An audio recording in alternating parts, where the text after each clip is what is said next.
दोस्तों आज के इस वीडियो में हम ICICI prudential blue chip fund direct growth का पूरा कंप्लीट रिव्यू करने जा रहे हैं। इसके बारे में दोस्तों हर एक चीज़ को हम कवर करेंगे। दोस्तों ये जो ब्लू चिप फंड है ये एक लार्ज कैप कैटेगरी में आती है और ये इक्विटी के सेक्टर में इन्वेस्टमेंट करती है। दोस्तों ये एक बहुत ही ज़्यादा रिस्की फंड है।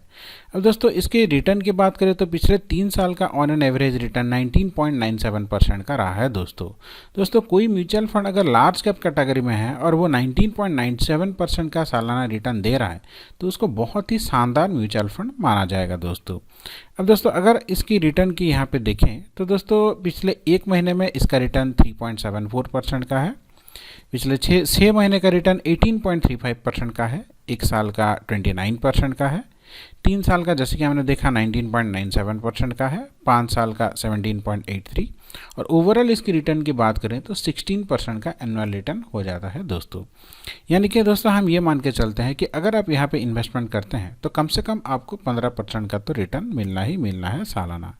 अब दोस्तों इसके थोड़ी डिटेल में जाते हैं। दोस्तों इसका जो NAV वैल्यू है वह 96.82 है। तो दोस्तों इसको लोगों ने 5 स्टार का रेटिंग दिया है जो कि बहुत ही शानदार रेटिंग है। अब इसके फंड साइज में दोस्तों 44,425.37 करोड़ का फंड साइज है, यानी कि लोगों ने यहाँ पे दोस्तों इतना ज़्यादा पैसा इन्वेस्टमेंट किया है। अब दोस्तों यहाँ पे आप सिर्फ 100 रुपये से अपना इन्वेस्टमेंट का जर्नी स्टार्ट कर सकते हैं। दोस्तों अब देखिए दोस्तों अगर हम इसके इन्वेस्टमेंट की बात करें तो यहाँ पे आपको 2 ऑप्शन मिल जाते हैं। सबसे पहले आता है दोस्तों मंथली SIP। मंथली SIP में हर महीने आपको कुछ कुछ पैसा डिपॉजिट करना पड़ता है एक टाइम पीरियड के लिए, उसके बाद आप उसको विड्रॉ कर सकते हैं। यहाँ पे दोस्तों आप सिर्फ 100 रुपये से अपना इन्वेस्टमेंट स्टार्ट कर सकते हैं और महीने के ज़्यादा से ज़्यादा आप 50,000 रुपये का इन्वेस्टमेंट कर सकते हैं। दोस्तों अब बात करते हैं वन टाइम इन्वेस्टमेंट की। अगर आप वन टाइम इन्वेस्टमेंट करना चाहते हैं दोस्तों तो भी आप सिर्फ 100 रुपये से स्टार्ट कर सकते हैं और ज़्यादा से ज़्यादा आप यहाँ पे एक बार में 1 लाख रुपये का इन्वेस्टमेंट कर सकते हैं।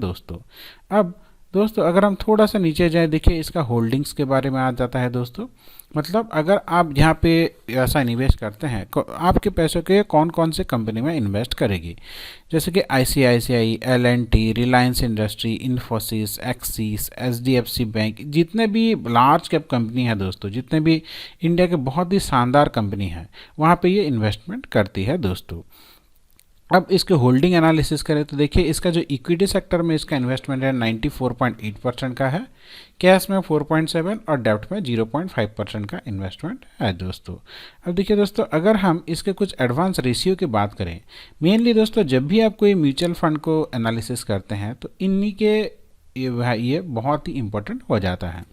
तो दोस्तों सबसे पहले दोस्तों हम देखते हैं PE रेशियो की। इसका जो PE रेशियो 21.23 है। दोस्तों अब एक बार देखते हैं दोस्तों कि ये PE रेशियो होता क्या है। उसके लिए हम अंडरस्टैंडिंग टर्म्स पे जाएंगे। जैसे हम यहाँ पे क्लिक करेंगे आपको दिखने के लिए मिल जाएगा दोस्तों PE, price versus earning ratio.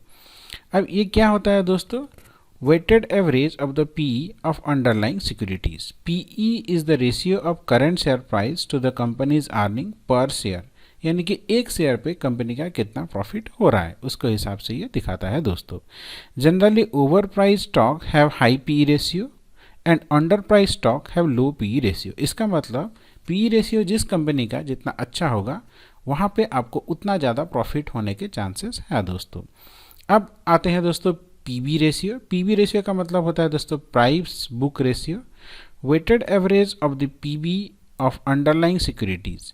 It is the ratio of the current share price to the book value per share. अब दोस्तों जिसका इसमें हम इसको आसान भाषा में समझ देंगे दोस्तों तो a lower PB could be either mean that stock is under valued. अगर कोई म्यूचुअल फंड का या फिर कोई कंपनी का PB रेशियो अगर कम है इसका मतलब दोस्तों या तो वो अंडर वैल्यूड है या फिर कंपनी में कुछ ना कुछ प्रॉब्लम चल रहा है। तो इसलिए जब भी आप कहीं पे भी निवेश करें तो PB रेशियो हमेशा चेक कीजिए। लोअर PB रेशियो वालों पे अगर इन्वेस्टमेंट ना करें तो ही अच्छा है। दोस्तों अब आते हैं दोस्तों हम अल्फ़ा पे। अल्फ़ा होता क्या है?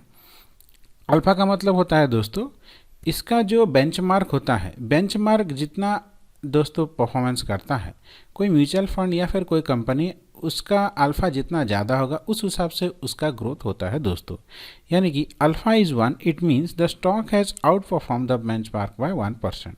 अगर अल्फ़ा 1 है तो इसका मतलब ये है कि इसका जो इंडेक्स फंड है उसको वो 1% से बीट कर रहा है।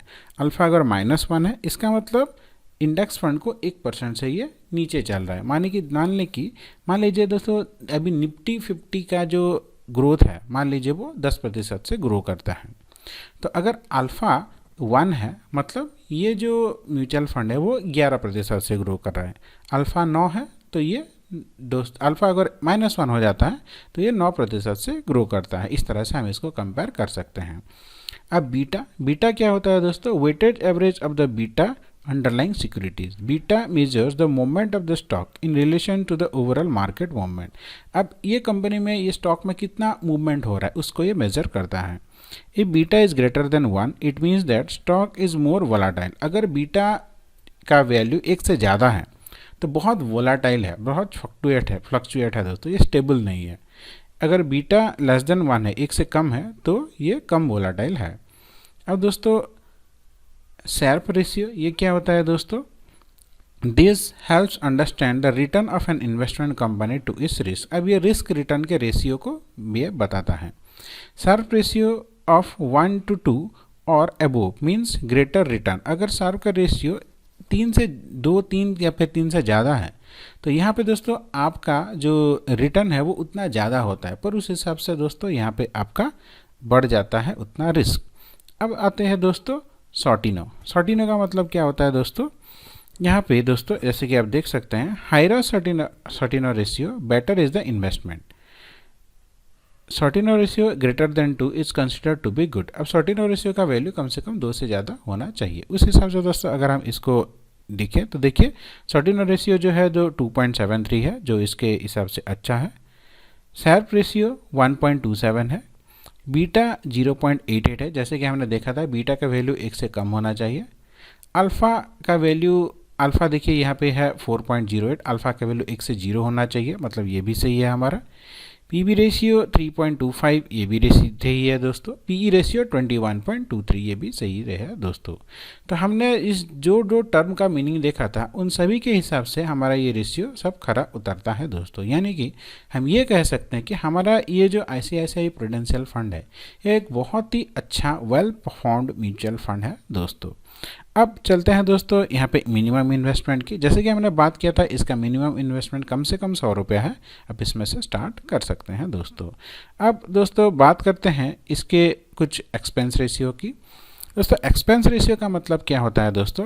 आप जितना भी इन्वेस्टमेंट करते हैं उसमें से कुछ हिस्सा फंड मैनेजर अपने पास रख देता है ताकि वो फंड को अच्छे से मैनेज कर सके। यानी कि अगर आप यहाँ पे 1000 रुपये इन्वेस्टमेंट करते हैं तो 1000 रुपये का 0.93%, यानी कि दोस्तों 9 रुपये 30 पैसा जो है वो फंड मैनेजर अपने पास रख देगा और बाकी जो पैसा बचते हैं वो पैसा को वो इन्वेस्टमेंट करेगा। अब एग्जिट लोड क्या होता है दोस्तों? अगर आप 1 साल से पहले अपने इन्वेस्टमेंट को बंद कर देते हैं तो वहाँ पे आपको 1% का एग्जिट लोड मिल जाएगा। जैसे कि मान लीजिए दोस्तों सालाना आप 1,000 देते हैं, 10 महीने तक दिए। 10 महीने तक दोस्तों आपने 10,000 डिपॉजिट किया। अब मान लीजिए वो 10,000 बढ़ के कुछ इंटरेस्ट वगैरह के साथ आपका 12,000 रुपये हो गया है। अब अगर आप 1 साल से पहले इसको विड्रॉ करते हैं तो उस पैसे के ऊपर आपको 1% का एक्स्ट्रा चार्ज देना पड़ेगा। उसी को हम एग्जिट लोड बोलते हैं दोस्तों। अगर आप 1 साल के बाद विड्रॉ कर सकते हैं तो यहाँ पे आपको कोई भी एग्जिट लोड देने की ज़रूरत नहीं है दोस्तों। फिर आता है दोस्तों स्टाम्प ड्यूटी। दोस्तों स्टाम्प ड्यूटी हर किसी म्यूचुअल फंड के लिए सेम होता है, ये 0.005% का रहता है दोस्तों। टैक्स इम्प्लीकेशन दोस्तों, अगर आप यहाँ पे 1 साल से पहले विड्रॉ करते हैं फंड को तो 15% का टैक्स आपको गिरता है। और अगर 1 साल के बाद आप इसको विड्रॉ करते हैं और उस केस में दोस्तों 2 कंडीशन होता है। अगर आप इसको 1 साल के बाद विड्रॉ करते हैं और आपका जो सालाना यहाँ पे जो आपको इनकम मिल रहा है वो अगर 1 लाख से कम है तो आपको कोई भी टैक्स नहीं गिरेगा। और अगर 1 लाख से आपका सालाना इनकम ज़्यादा है यहाँ पे, जिसको हम लॉन्ग टर्म कैपिटल गेन बोलेंगे, तो उस केस में आपको 10% का आपको टैक्स देना पड़ेगा दोस्तों चलिए अब एक तरह से हम यहाँ पे हमने पूरा डिटेल में इसको एनालिसिस कर लिया है दोस्तों।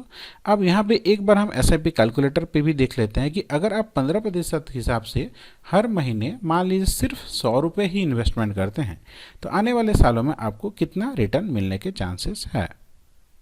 तो दोस्तों कैलकुलेशन के लिए हम आ गए हैं अपने SIP कैलकुलेटर पे। यहाँ पे हम महीने में मान लीजिए सिर्फ 100 रुपये यहाँ पे इन्वेस्टमेंट करना चाहेंगे। और जैसे कि हमने देखा था कि इसका जो रिटर्न है वो हमें मिल जाता है दोस्तों 15% के आसपास, तो हम 15% मान के चलते हैं। अब अगर आप 100 रुपये सिर्फ 15% के हिसाब से 10 साल के लिए भी इन्वेस्टमेंट करते हैं तो 10 साल में आपने इन्वेस्टमेंट किया 60,000 रुपये और आपको मिलेगा 1,40,000 के आसपास। अब अगर दोस्तों इसको आप 20 साल के लिए इन्वेस्टमेंट करते हैं तो 20 साल में दोस्तों जैसे कि आप देख सकते हैं आपने इन्वेस्टमेंट किया 1,20,000 रुपये और आपको मिलेगा 7,60,000 के आसपास। और अगर आप दोस्तों इसको 30 साल तक कंटिन्यू करते हैं तो दोस्तों आपने इन्वेस्टमेंट किया 1,80,000 रुपीज़ और आपको मिलेगा 35 लाख के आसपास दोस्तों। अब दोस्तों महीने में 100 रुपये उतना ज़्यादा नहीं है, आप आराम से इसको इन्वेस्टमेंट कर सकते हैं, कोई भी कर सकते हैं, चाहे आप वर्किंग प्रोफेशनल हो, हाउस वाइफ हो, स्टूडेंट हो, कोई भी हो, इसको शुरू कर सकते हैं दोस्तों हम कोई भी सेबी रजिस्ट्री एडवाइजरी कंपनी नहीं है। हम यहाँ पे बस दोस्तों आपके साथ अपना व्यू शेयर कर रहे हैं। अगर आप अपना इन्वेस्टमेंट स्टार्ट करना चाहते हैं तो अपने किसी नॉन सेबी रजिस्टर्ड एडवाइजरी से ज़रूर संपर्क कीजिए। आशा करता हूँ छोटा सा वीडियो आपको अच्छा लगा होगा। इस वीडियो में अगर आपको कुछ भी सीखने के लिए मिला है तो आप हमें ज़रूर कमेंट करके बताइए। आपका दिन मंगलमय हो। धन्यवाद दोस्तों।